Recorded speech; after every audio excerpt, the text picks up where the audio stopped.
Blog Talk Radio.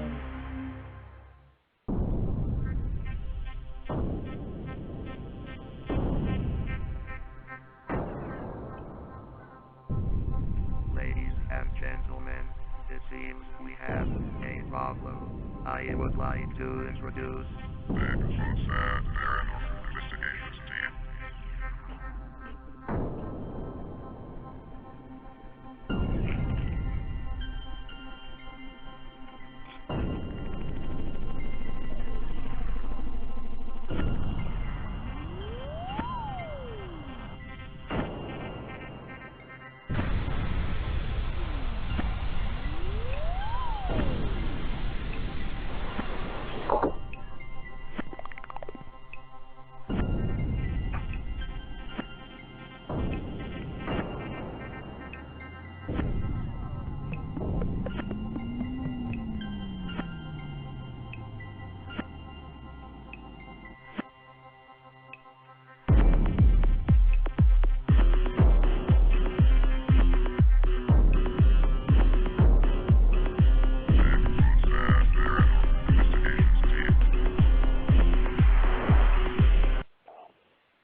Hello, and welcome to another night of Bigfoots Pad Paranormal Radio.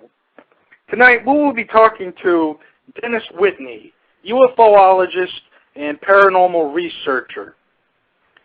We like him. We look forward to talking to him tonight because he is very versed in many areas of the paranormal. I've heard some of his work myself personally, and I'm just personally really excited to talking to the rest of you guys. Oh, yeah.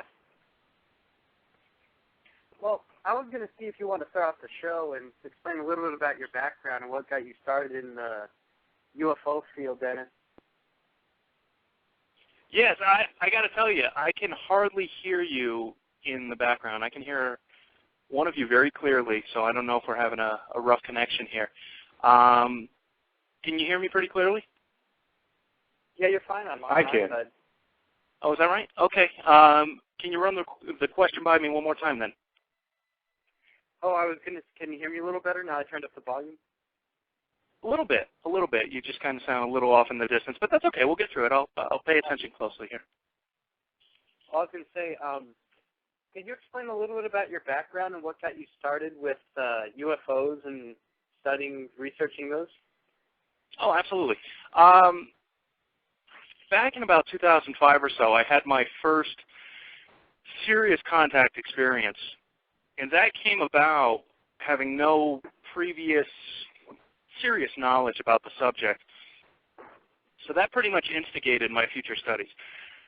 I lived in the farm fields, out in the farm fields of Northern California in a town called Lincoln, and I noticed a bit of movement in the sky, and for the first time I recognized that these were actually moving. These were not stars. So I took my flashlight, the highest power flashlight that I had, and I gave it a few flashes, and I realized that they are responding to me. They are changing their colors. They're moving. It is in direct unison in response to what I am sending out there. From that evening on, it absolutely changed my life. Absolutely. There is no question, as it would happen with anybody, that you are not alone in this universe. You could have realized it for years and years, but in that moment, there's no longer any question. There's nothing anybody could ever tell you that is going to dissuade you from that fact. After that, the day after, I had a huge sighting, and I don't find this coincidental at all. If you ever go on YouTube and you can check what's called the Elk Grove UFO, and it's a massive golden ship. And you're going to see video, you're going to see stills. None of it makes any sense. The video doesn't match the stills. It is the same event. Picture almost like a huge luminescent blimp, close enough to hit with a rock. Pulled off on the highway, filmed it. That was it for me. It told me that there is some kind of response that happened from the previous night. How is it that I can recognize that they exist the night before, and the next day I have something so anomalous on two different cameras? That then went on to my further study of this, going to the East Eddy Ranch. A lot of listeners, there's no doubt, they know about James Gilliland and the East Eddy Ranch. I don't know if have you guys been there yet? Or been able to get there? Not actually. Oh, no, not. No, it's an extraordinary place. The energy that is there, the ships, what you're going to witness there, you hear a lot about it. You really will. If you've never had a UFO sighting, you are going to have it there, guaranteed. So from there, I did a lot of filming. I wrote a little bit of an article after meeting a pilot that I met there who was big in the UFO field. And I'll talk more about him in a bit because he was very influential in my pursuing this further. I wouldn't have. I really wouldn't have. I would have written the article, gave my piece about what I felt about the Gilliland Ranch, all legit, all amazing, love the energy, and I would have left it at that. And he went on to say, you need to keep going with this. You need to share what you have. You need to show how many, because I have hundreds of pictures over several homes over the past couple of years that I've lived at, and they all seem to be ever-present. So with that, I ended up writing I submitted something to Australian's primary news called Australia.to online. I started writing for them. And I now also write for X Times Magazine for Italy. And I operate my blog, DennisWhitneyUFO.blogspot.com. That is where I do my primary work. In everything that I learn, the contact continues, the sightings continue. It's as close as can be. It is truly amazing how things have transpired over the past few years. Every time you have witnessed a ship or it gets closer, there seems to be something that you think that will never top that, and it tops it. And it just keeps going on. And this is all part of a rising consciousness happening around the planet right now. So that's kind of my life in a nutshell to this point, and we can certainly talk about individual experiences that I've had if you'd like, or we can branch off and see where UFOs take us, because they do intertwine with everything you guys deal with. It deals with the spirit world. It deals with orbs. It deals with Sasquatch. It deals with, you name it. It's all about dimensions. So just incredible. There's no end to what can still be learned about this. Well, a good question that we were talking about a little bit before the show. I was going to say, could you talk a little bit about your conference today, or your meeting, your convention? I'm sorry. Run it by me one more time, and I hope this isn't frustrating for you. Oh, it's fine.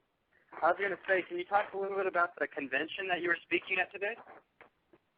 Oh, okay. What was going on today? This was kind of a two-day event. I'm in Santa Fe. Friday evening, last night, I did a talk on UFOs to generally a pretty small group. It was just kind of a precursor to what is going on today. Now, today has more to do with my other passion, and which is sustainability, sustainable living, and living in greater harmony with the earth and all that great stuff. And that seems to be a similar passion to other contactees or those that have had experience. There's no accident that we are all serious about this subject at this exact same moment in time. So I will never forget the ET subject. It is still first and foremost on my list. It runs neck and neck with finding other ways to live off the grid and such, and just not use up so many resources. So I have training in building eco-homes, eco-domes from Cal Earth in Hesperia, California, which I can recommend to anyone. Visit my blog. They can get more information. They can always email me. That was the first half of the talk, and then I also design and build solar ovens. So that was the second half of the talk, so kind of a 2-for-1 today. So I alternate between them. I'll go between UFO talks and sustainability talks depending on the crowd and depending on the venue. But yeah, I just try to keep it moving and keep getting it out there.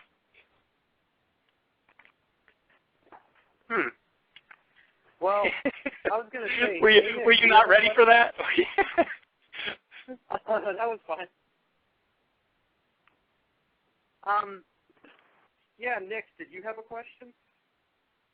Oh, well, Mr. Whitney, when we actually, I think it was Jeremy and Tim both photographed some UFOs on their way back home from work a couple of times. Actually, guys, would you guys like to discuss that a little bit? You probably know more about that than me. I just got it from you guys. Well, I'd love to hear that. That's more insane. Because the interesting phenomenon... Oh, go ahead, Tim. Go ahead. Oh, no, I was just going to say, do you want me to tell mine first, Jeremy? Or? Yeah, tell yours first, Tim. Yeah. The volume's bad the volume's bad, as everybody was saying, so it'd be easier if you told it. All right. Well, my particular sighting was about 2008-ish. I was in my home. I just got off work, and I was at home, and I heard something on the news saying there's been weird sightings of something in the sky. So I just thought, it would be funny to go outside and what if there really was something. And sure enough, I walked not even outside 2 steps outside my door, and there was some weird, I don't know, I would say it would look cylindrical kind of. And I'm like, you guys are you're in the Vegas area, are you not? Oh, yeah, we're in Vegas. All right. Well, that explains a few things. Okay. Exactly. Yeah, because it was, I would say it was at least the size of like a diesel truck trailer. You know how big the trailer they pull are? I've heard that before. Yep. Okay. It was at least that big, and then while I was sitting there, it was moving at speeds I've never seen imaginable. So it looked like it would shoot across one part of the sky to the other. And while it was doing this, it actually was changing shape, and I was actually able to catch it. Like, I immediately ran upstairs after I first seen it, and I got my camera, and I immediately started snapping photos, and I actually got pictures of it, like, shape-shifting it looked like. Oh, no kidding. Yeah, that seems to be a common theme as well. That's great that you had your camera with you. I hear this from a lot of people, and they say, if only I had my camera. You can't believe what I saw. Well, I can't imagine what you saw, but that's a fantastic thing. Oh yeah, because the first second I walked outside and seen it, I immediately ran upstairs because I knew, because I was home by myself. So the first thing I thought was, oh yeah, no one's gonna believe this unless I photograph it. I'm gonna have to check that. Have you put it up on your website, or send them to me? Oh yeah, we sure. And definitely put them on my blog. Yeah. I mean, if they look good, we'll get them up there. And it's amazing. Well, no, I don't want to cut you off. You go ahead and tell me your story. Oh no, it's okay. I was gonna. Oh, no problem. But yeah, they're definitely on our website, and there's more. Jeremy posted 3 more pictures, I believe. He was walking home from work for like a few weeks. What was it? About a couple months later. It was last year, I think. Oh well, last year, yeah. Jeremy was walking home, and he also photographed some weird lights in the sky too.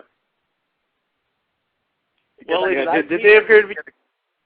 Is this the first time that you guys have really gotten some pictures, or is this pretty typical for you?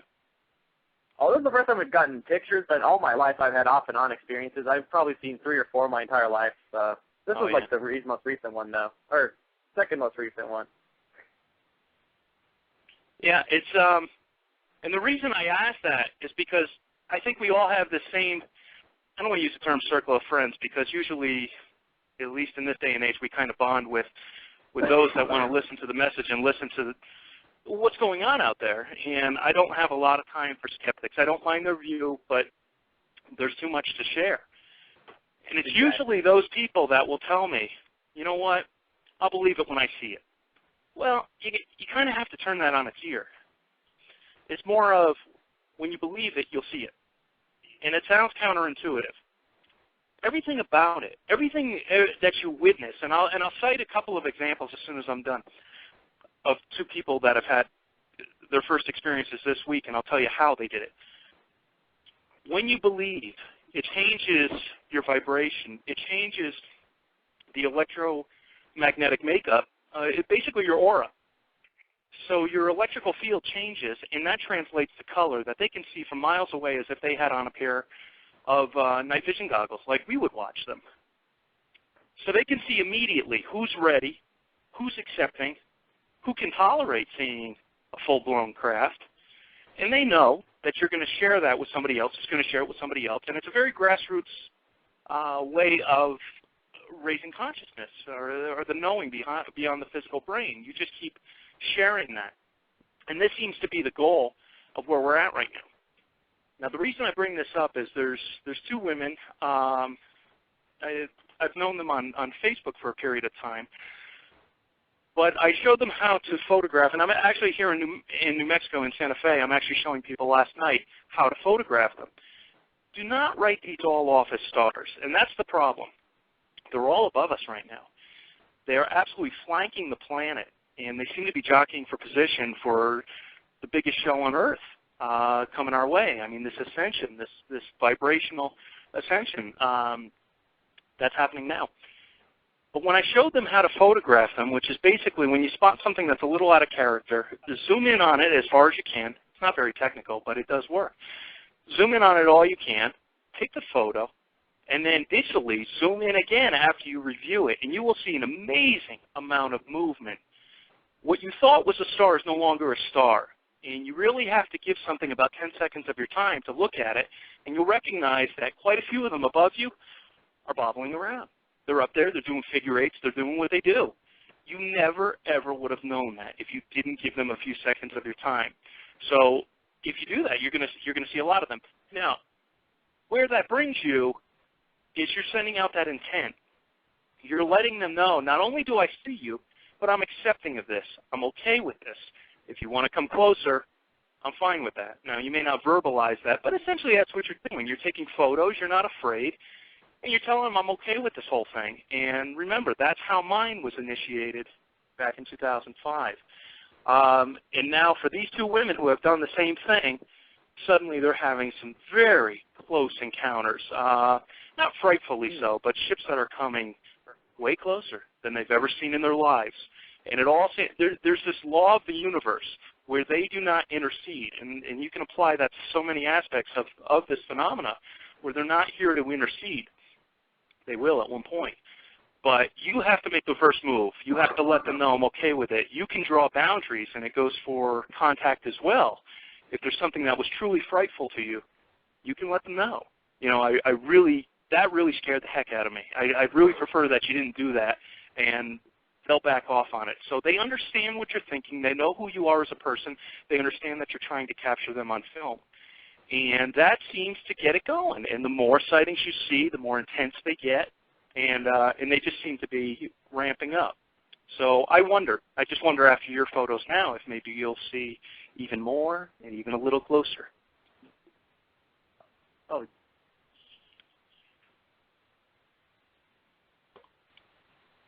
I know I ramble on quite a bit. Oh, no, not that. No, not that. I heard the beeping noise in the background. I don't know. Maybe we're having some technical. Technical, you well, said. Dennis. Yeah. Well, Mr. Whitney, I read on the internet that you did a 1 million fax disclosure to Washington, D.C. Oh, yeah. Well, this is... What information could you tell us about that? All right. This is... You're bringing up an issue that I really haven't broadcast since doing that, and I'm going to tell you why. So here you go, exclusive. I have been caught between a rock and a hard place in terms of the views of exopolitics. Exopolitics is the acceptance of the ET presence and how we'll integrate that into our society. Who will make the first move? How will we teach this in our schools? So everything that has to do with a brand new society entering our planet or whatever the case may be, it's all done on the basis of believing that your government is going to make the first move. Now, I speak a lot. If you guys look at my site or the stuff that I write, I spend a lot of time speaking about certain conspiracies. And conspiracies aren't necessarily untrue. A lot of these are coming to pass. And what I've come to believe since writing that, the aim of that, just to give a little background to listeners, the aim of that was to absolutely inundate the White House with faxes, emails, and letters, virtually demanding to then incoming President Obama, that we want to know the truth. We want you to tell us about the ET presence. We want you to lay it on the line. We can handle it. And we think we have a right to know. We absolutely believe we have a right to know, and there are technologies that are being hidden from us, and this is the way it goes. And we the people, are speaking out.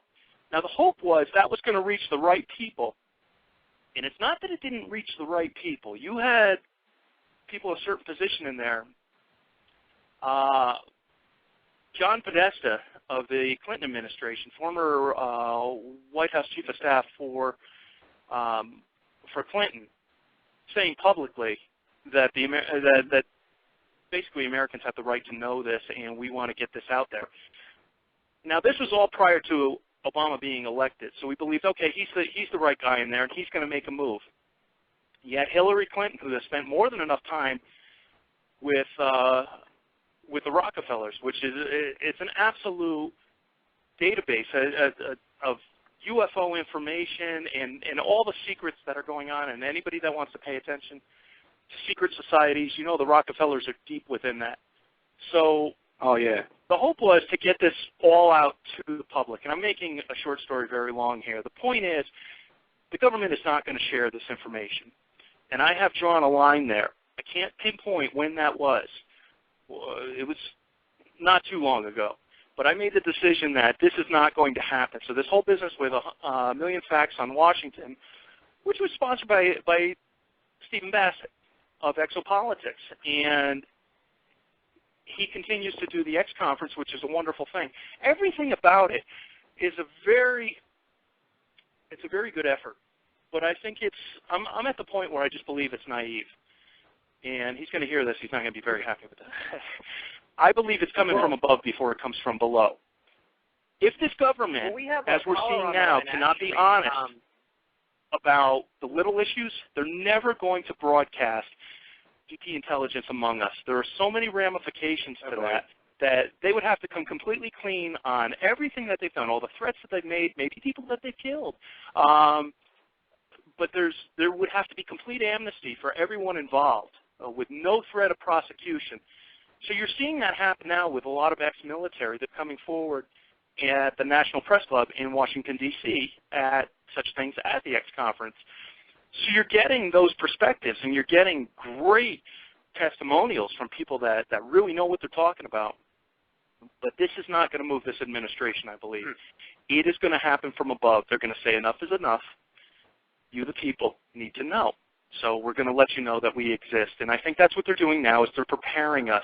You're getting glimpses of UFOs. You're getting, I mean, there's been plenty of them, but they're showing themselves to the right people that can handle it. They're not, there isn't this massive flyover that's just going to freak people out. When the people are ready, and again, through vibration, they'll recognize when generally the whole planet is ready for this. They will say now is the time. And I think they'll come down. And I think that day is coming very, very soon.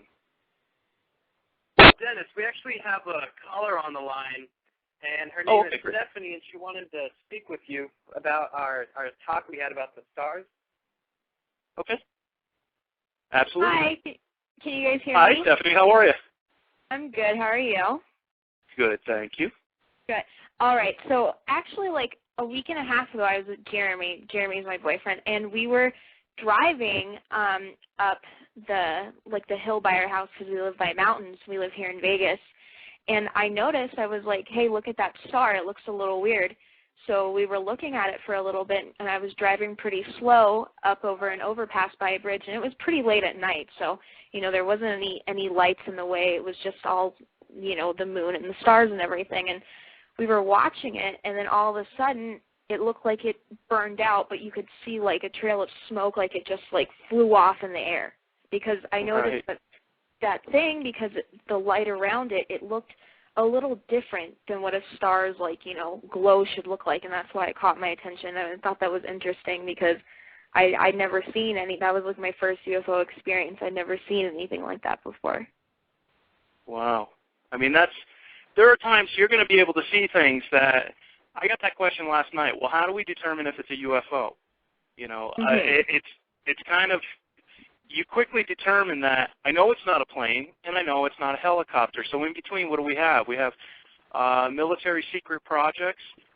There's always that question in that gray area as to is it ours or is it theirs? But when you start seeing things like that maneuver as they do, and they leave that trail or that streak or that contrail or something just doesn't make sense, you have to say that's going to linger with you through your life, Stephanie. You're going to, if it was truly something that you could not describe, you will never forget it. And as time goes by and you can't assign any particular label to it, it is, by definition, a UFO.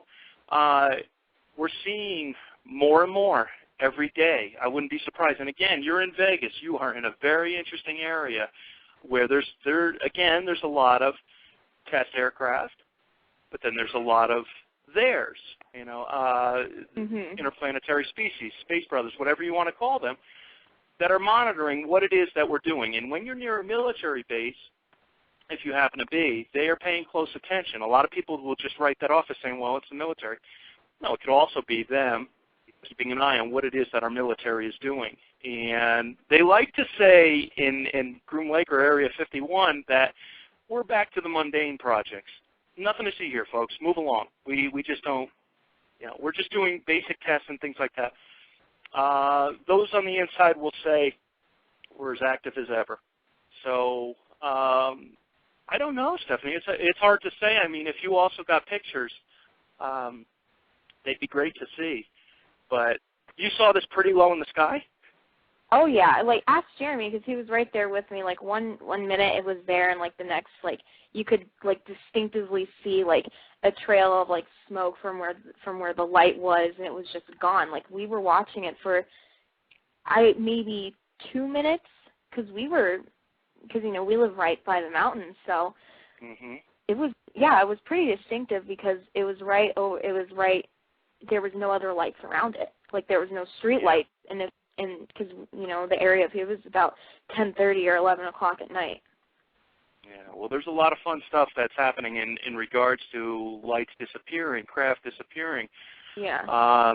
You can look at that in a couple of ways. You have various points around the planet right now that are being photographed as anomalies from satellites above, showing, if you want to call them portals, it seems to be the best description I can give, and they're happening everywhere from India to Australia, Mexico, the Gulf of Aden, which goes back to biblical times, and everywhere. There's a great story behind that suggests that this is where it's all coming to a head, is in the Gulf of Aden and all within Iran, Iraq, and the Euphrates and the Tigris over there. But it could be a portal. It suddenly disappeared, or again, you're dealing with dimensions, which is vibration. And as soon as they raise their vibration, they disappear right before your eyes. So and the perfect test for that is if you can get your hands on the right pair of military-grade infrared goggles, which are known as Generation 3. Generation 3 or 4. There's 1 through 4. 1 and 2, worthless. You're going to see some rabbits in your backyard at night. You start hitting Generation 3 and 4, now you're getting into big bucks. And about 3,500 to 12,000, anywhere in that range. Oh, now, the reason that's valuable is I don't know if you guys have gotten to look through these. There is a literal highway above us. There are so many craft that are coming and going in right-hand turns, and I've witnessed them a number of times. I mean, constant activity above your head. So why is that, and why can't you see it? Because they're vibrating, which is it's technology. But it's technology that matches exactly what a dimension is. Light, sound, dimension, all vibration. And when you vibrate high enough, you can disappear right before your eyes and you can elevate into the next dimension. So they could be right over your head and you never see them. This is a craft that may have chosen to do that. So it's always difficult to see. And again, when you have the right goggles or you even have just your digital camera. Now, I've got my camera out with me tonight as well. You're going to capture things that the naked eye cannot see. And you're going to see things just a bit beyond the visible light spectrum. Maybe not quite so far as infrared, but your animals can see it. Your animals are acting strangely. They're chasing things in the house. They're, same thing. And your camera can see a bit further than that. And that's why a lot of people will capture these on digital that they never saw with the naked eye because they were vibrating too high, although they look like perfectly physical craft. So as soon as people understand that. Oh, yes, sir. I was going to quickly interject very quickly. We do ghost hunting as well, and when people record things such as EVPs or get things on photograph or digital on digital cameras that they can't get with the naked eye, does that pertain to what you just explained to us? Yes, that's exactly what's happening. So your camera can see further into that realm. It goes in stages. If you take out your old science chart, and you have the visible light spectrum, and you have what the naked eye can see, which is a very, very narrow band. yet there it is happening. There is a world happening around you in infrared that you can't see with the naked eye, yet there it is in the goggles. So that's enough to prove to you that there are things happening beyond your vision. And then it goes into such things as, you go from infrared, ultraviolet, gamma, microwave, and it just goes up the ladder. And each dimension, the higher you go, they can see everything beneath, but you can't see above. And that's just the law of the universe. It's just the way it works. They just gather all the information of all dimensions below, and they can see what's going on.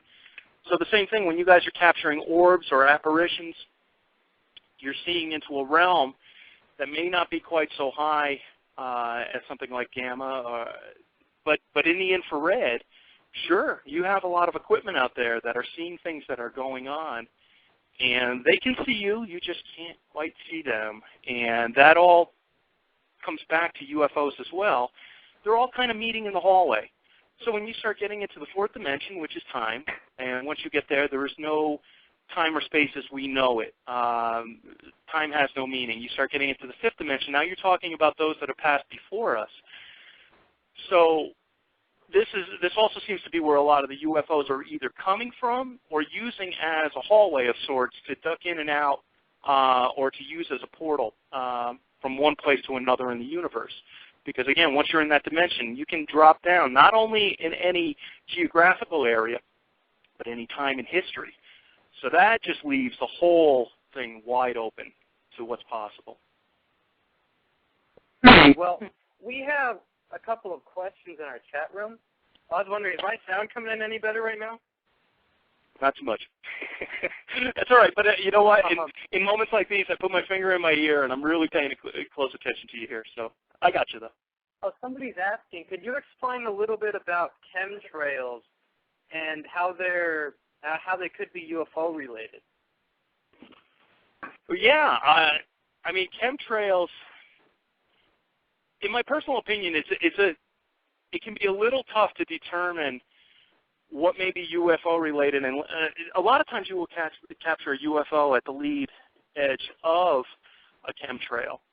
Chemtrails in themselves are very odd things, and this seems to be something that a lot of people are still out to lunch on. They still don't know what is their purpose.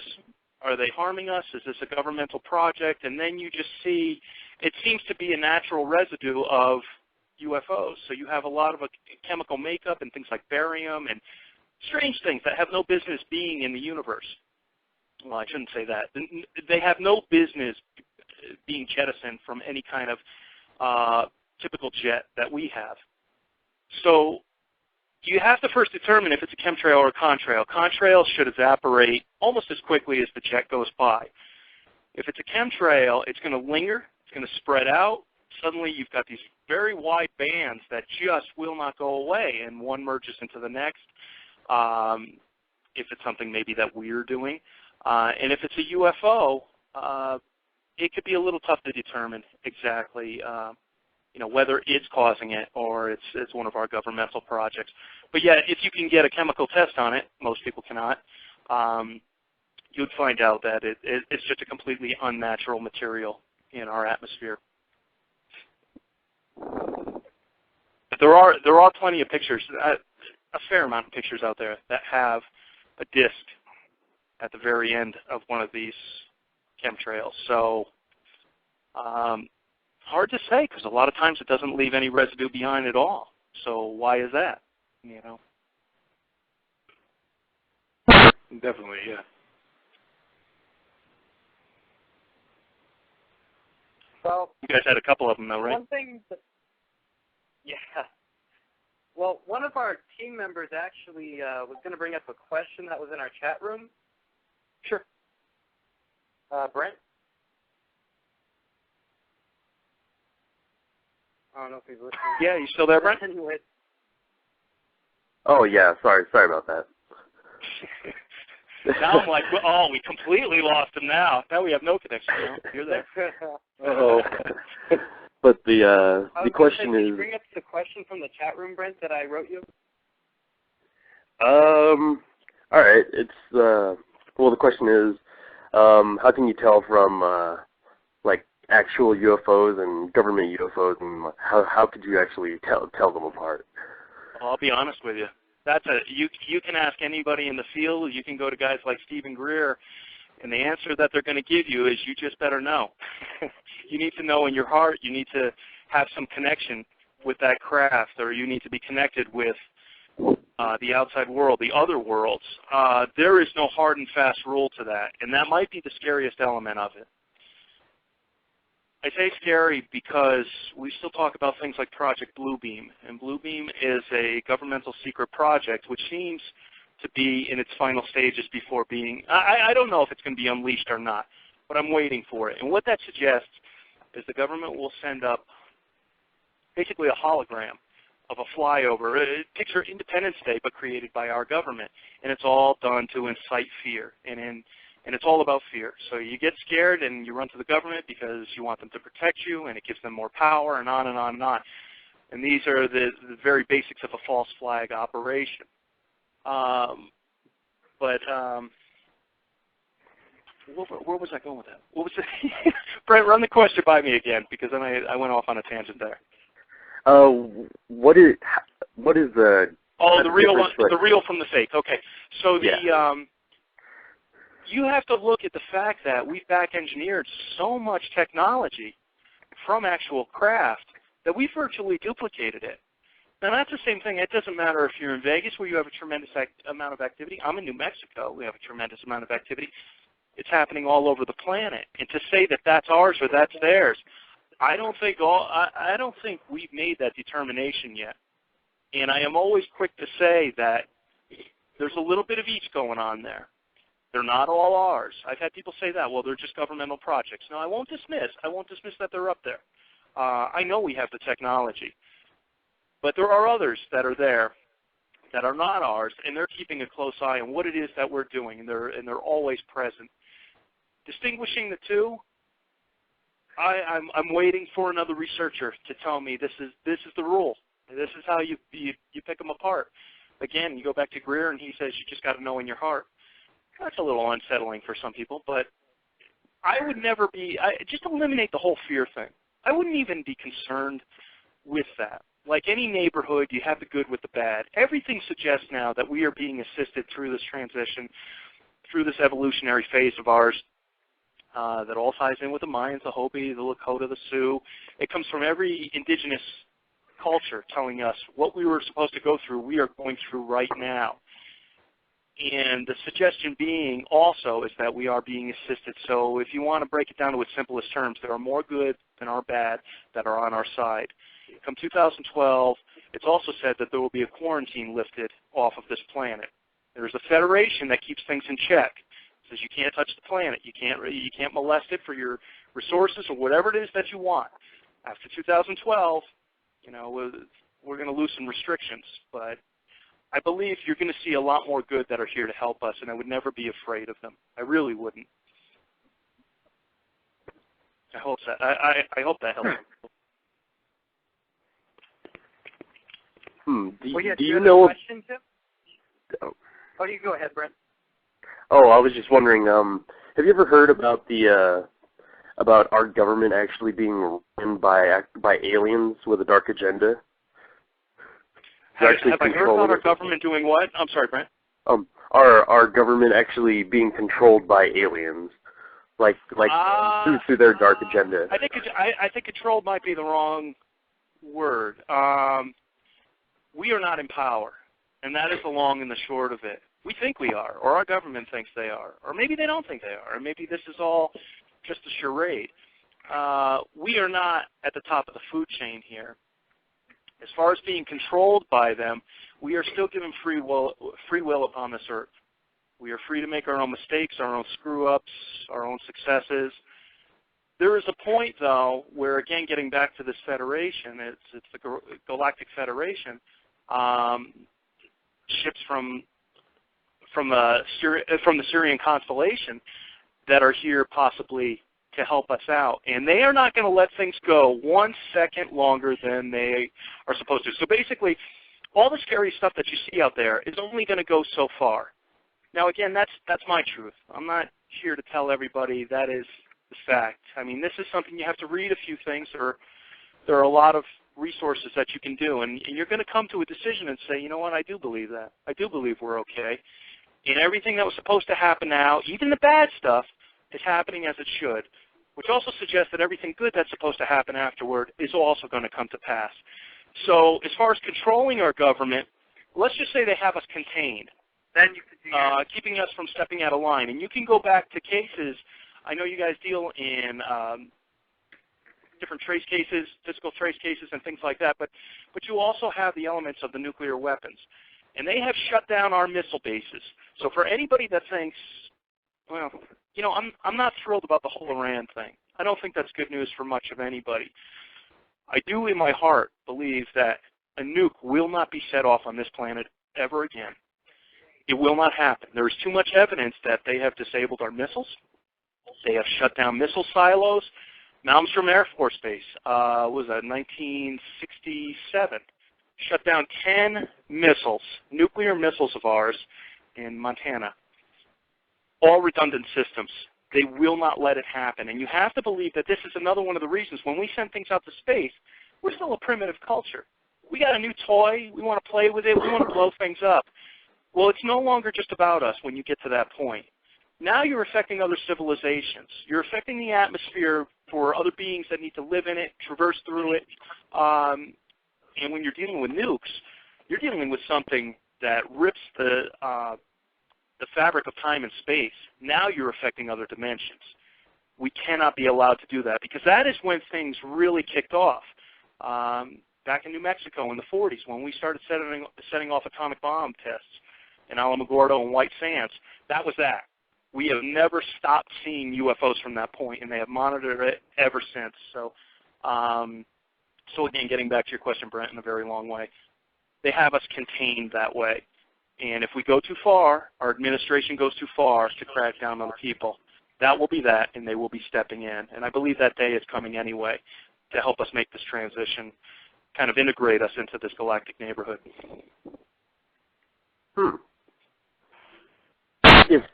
If we were ever to like say screw up and we were kicked out of the Galactic Federation, would we be just isolated like we already thought we were from the rest of the galaxy or universe? Well, here's kind of the deal.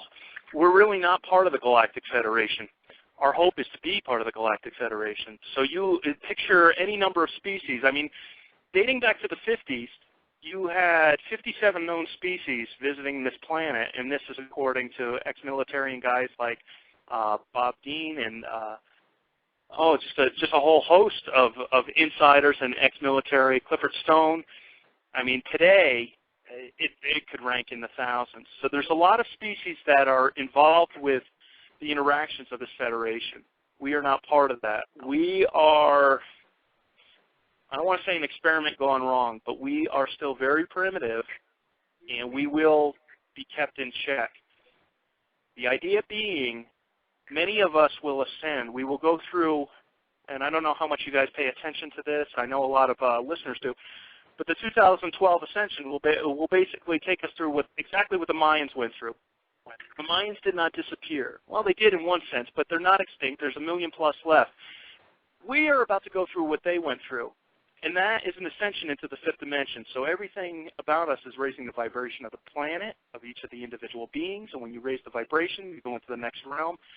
And that is where a lot of these ET species reside. This is the galactic neighborhood that we will be welcomed into. But not everybody will be. So I look at a movie like, if you think about Avatar and that final scene where, basically the bad guys get taken away in shackles and the good guys get to move on. And I wonder how much James Cameron really knew about what he was talking about when he did that. I tend to think a bit. We will move on. We will leave this nonsense behind us. We will be part of this Galactic Federation, or at least be accepted by it. And those that haven't learned their lessons, or everything about their life is about greed, corruption, and raping the planet for all its resources, will continue to live their lives on a 3D Earth. It sounds extremely sci-fi, but you know what? You look around, and we are seeing evidence of that everywhere, getting little glimpses beyond the veil, everything. You can feel it in the air. I mean, it really is just so tangible right now that you can feel something's coming. And the more ships that I see, just tells me they're waiting for something, and it's getting kind of close. Well, one thing that I was gonna bring up to you was, have you ever heard about the UFO landings? Oh yeah, yeah. Not really crashes, but just landings. Exactly. So physical trace cases. You have it's known as CPTR, Center for Physical Trace Research. And everything, there's so much evidence for that. For landings, there's this phosphorescence that is left behind. There is just like a lot of things are comparable to what's going on with crop circles in terms of where vegetation will grow again. Animals won't go near these landing sites. You have a lot of firsthand witnesses, and it is pretty amazing. You look back to a case like Lonnie Zamora back in '64. He had a police officer, and there he was on the scene investigating something else. Saw the craft, saw two beings come out of the craft, reports it to his superior officers. They come out. He's all shaken up. There's indentations in the ground, anywhere from 3 to 4 circular indentations. There's a lot of evidence, and there's thousands of them now. And I will tell you from being at the East Eddy Ranch, I wasn't present for this, but James Gilliland had shared that with me, that he was with a group that witnessed a landing in his field, and it was more of a plasma light ship. And the neighbors witnessed it as well, which is a funny thing in itself. The neighbors don't want a whole lot to do with that. They said, yeah, it's a guy with the UFOs. We've seen him. We know. We don't want anything to do with it. But for those that were present for that, actually got to witness the landing. And Philip, why am I drawing a blank? Philip, what's the last name, guys? The top researcher for physical trace cases. Ted Phillips. Exactly Ted Phillips. Yeah, Ted Phillips, who used to work with. My mind is just going blank tonight. Absolutely going blank. I don't know. I'll let you guys continue though. It's going to pop in my head in a second. Well, hey Nick, did you have another question, Nick? Well, yeah. Mr. Whitney, on another radio show you did, I listened to a clip. We were talking about this lady that received channelings from some aliens. Do I get that? Did I get that the context correct there? Well, there's a couple. There were a few that I trust that received their channeling, and this is coming from, again, the Galactic Federation that is sharing this information, and they are from the Syrian star system. And one of the beings, his name is Salusa, and he is an officer with the Syrian starships. And the channelings are done by a guy by the name of Mike Quincy. Well, he's one of them, and he's based in the UK. And his information is incredible. Again, you have to read the information, keep an open mind, whether or not you've ever been anybody into channelings, and this is another thing that I'll share with people. I'm not going to give this to you and tell you, listen, I trust this guy, and this guy is telling you the truth, so you need to believe it. Read the message, listen to the information, put all else aside, and you look to see if it resonates with you. And when you start seeing a certain level of wisdom or technical info, or there's things that just make unbelievably good sense, you learn who to trust and who not to. Blossom Goodchild is another one based in Australia. But there are several of them. And that these are the transmissions that are given to guys like Mike Quincy, and he will put these out on a regular basis. But these are the reassuring messages that say, we are with you. You're not alone. And I think this is really important. Again, I'm not going to force the message on you. Well, you look around and you speak to people that you know in society, and you see the fear, and they think that this is going to go on forever. Things are going to get worse. We're going to be like this for 20 or 30 years. There's no way out of this. There is a way out of this, and it's going to happen, at least from my perspective. And again, these channelings are in line with much more, how do you want to say it? Well, indigenous cultures, again. I mean, you're getting back to everything. You're getting back to the Mayans who, you have guys like Drumvalo Melchizedek, who is a sanctioned spokesperson on behalf of the Mayans. And they are telling you the same thing. They're sharing the same information that things are going to get rough, and we're going to go through this, and that we are being assisted by star beings. The Hopi, I mean, most indigenous cultures and tribes have always had a relationship with their what they call their star brothers and sisters. And for years and years, we put that aside, saying that's a bunch of nonsense. You know, this is just folklore. This is something that keeps them entertained. Until now. And now people are witnessing the changes, and now they're scrambling for information, and now they want to know, wow, you really did know something. Well, now I want to know. What are the Hopis saying? What were the Mayans telling you? What's the calendar all about? And then you get channelings such as Quincy's that just kind of corroborate what's happening as well. And again, I keep contact with a number of contactees, and they're also given messages. So on their own, same thing as if you were to take it to court. If that's all the circumstantial evidence I have is one person telling me that this is what's going to happen, it's a pretty weak case. But when it supports everything else that's going around, there doesn't seem to be a single culture that contradicts this entire message doing a complete 180. And there's little nuances, but they are all telling us the same thing. So at what point are you going to believe they really knew what they were talking about? They had technology that they had no business having thousands of years ago. How is it all of these cultures on all different continents knew about star brothers and sisters? How did they get these technologies? How did they learn to grow their crops? And what does this all mean to us? And it all goes back to the pyramids as well. And it's just amazing. And the things that are being unearthed under the Giza Plateau right now are just mind-blowing. And again, I don't know if you guys are following that as well. Well, Dennis, we have about 3.5 minutes, I guess, for the show. Oh. Am I correct? I don't know. Maybe my clock's wrong. We could talk for a couple more minutes. Oh, okay. My clock must be fast. Mr. Whitney, well, could you tell us about the what you alluded to earlier, the rising consciousness, for a little bit? Yeah, absolutely. Again, the simplest non-scientific answer for what consciousness is the knowing beyond the physical brain. Your higher self, you just understand things to be true.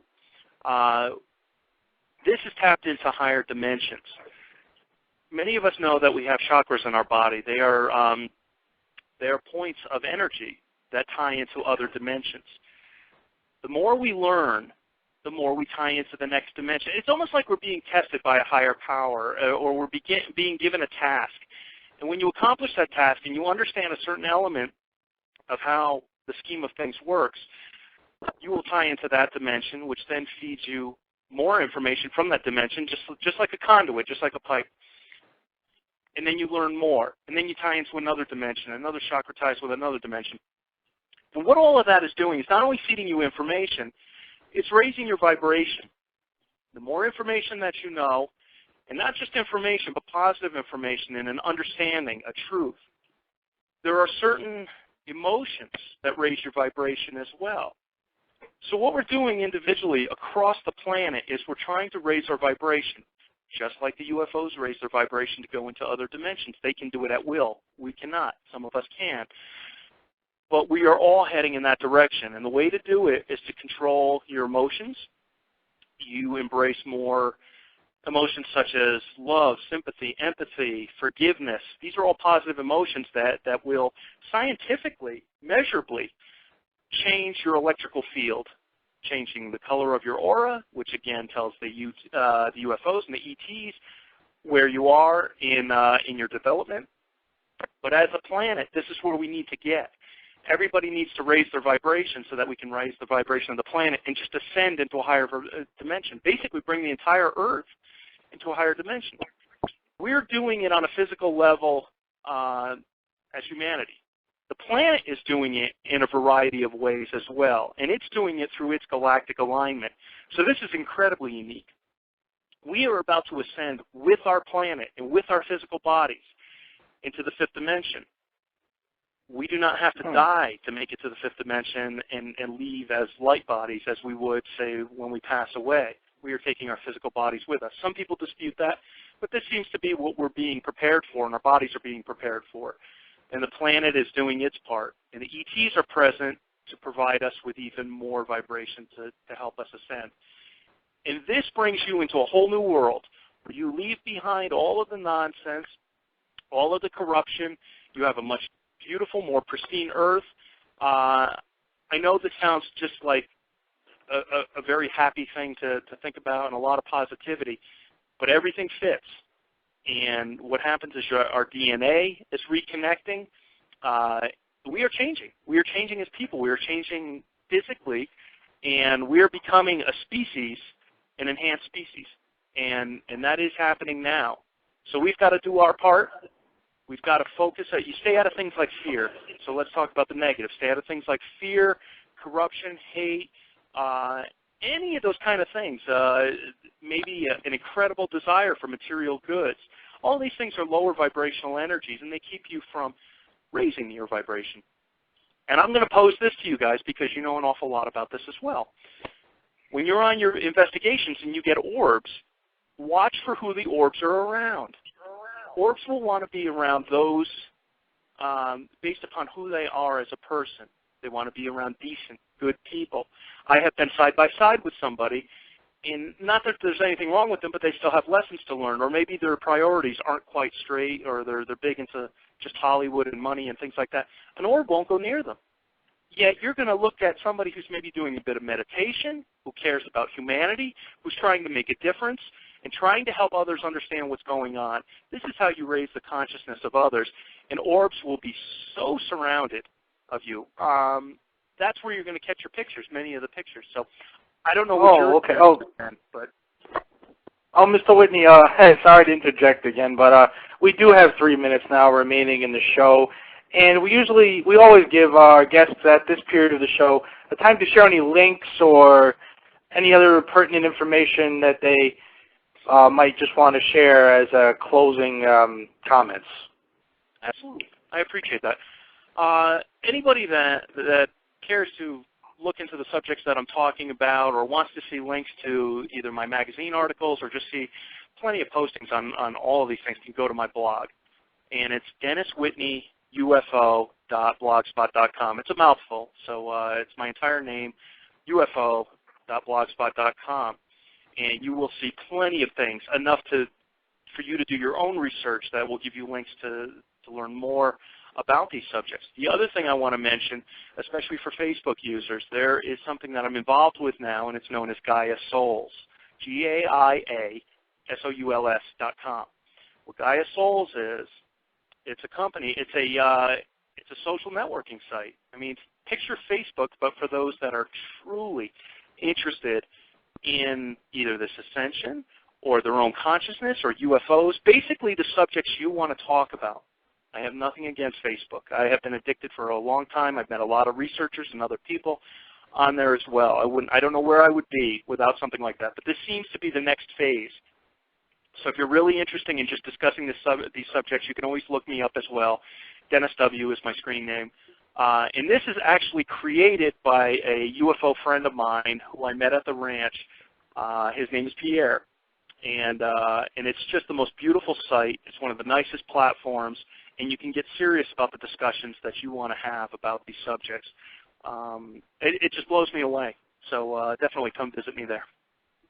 Okay, well, I'm going to thank you personally for coming on our show tonight. And we should do a follow-up show sometime. Sure. I mean, you guys you have my number, you have my email. Feel free to drop me a line anytime. Does anybody else have anything they want to say to Dennis before the show ends? Just thanks for doing a show with us, by the way, Dennis. We'll have to do another one here sometime soon. Sure. Just we'll sync up some schedules. You just let me know what works for you, and I'll be glad to jump on with you. Because we have so much more to talk about. We still never got to Sasquatch. We got a lot of stuff to cover. So we'll have to make it longer next time. Yeah. Yeah, especially now that you realize how much I talk. And every single radio host has learned that. If only because he just goes on and on and on. We're going to need to tack on an extra half hour or an hour, so you just bear that in mind. So. Well, take care. Hey, fellas, seriously though, I had a great time. I really did. This is my first time joining you guys. I loved it. I apologize if there was a whatever the phone connection issue might have been, but I had a really good